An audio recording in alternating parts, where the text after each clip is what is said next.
nobody warned me that the gym would silence my mind. It provided a quiet that therapy sessions and self-help books failed to achieve.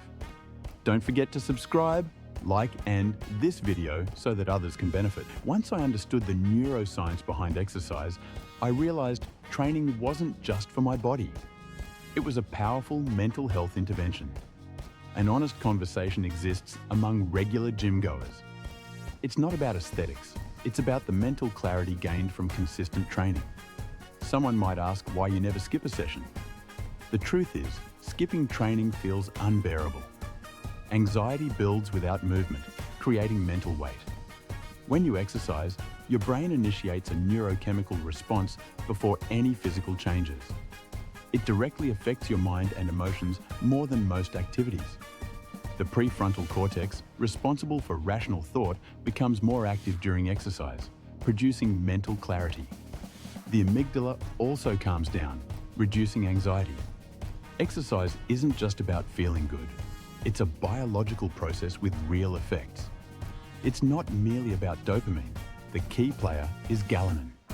Ghrelin regulates stress response, helping manage intense feelings. A tough workout makes stress more bearable, reducing the physiological reaction to anxiety. The gym serves as therapy, not by distracting from issues, but by changing how we process stress. Our bodies need resolution that conversations don't provide.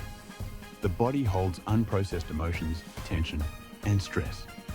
Training allows us to physically express emotions, providing a release we often need. Hard training sessions allow emotional release unrelated to physical exercise. The intensity in the gym helps complete the processing of our burdens. The gym offers a space where physical intensity is acceptable. Unlike other settings, it permits emotional expression that can alleviate long-standing distress. Anxiety stems from unpredictability, and the gym creates structure. It provides a reliable environment where effort yields measurable outcomes. By lifting weights, we regain agency in a chaotic world. The experience rebuilds our belief that effort leads to results. The gym teaches a valuable lesson about enduring discomfort. The decision to push through physical pain mirrors tolerating emotional challenges in life. This learning translates outside the gym. The body learns to handle discomfort faster than the mind can understand through talk alone. Community also plays a crucial role. Being around others facing difficulties helps normalize the experience of struggle, creating a shared emotional connection. The gym fosters co-regulation. Our nervous systems influence one another's states positively, providing emotional support in a way solitary exercise does not. It may not be therapy in a formal way, but it activates the same circuits for emotional regulation needed in challenging internal states. The gym helps us change our experience of life, not just our bodies. Neuroscience explains how movement fosters calm and clarity. The physical dimension resolves what the mind holds on to. The structured environment provides predictability amidst life's unpredictability.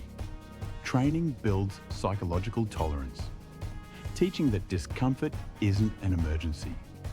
This approach helps us face difficulties outside the gym more effectively. The community aspect fulfills essential social needs. We find support within shared struggle, nurturing our nervous systems in ways isolated life cannot match.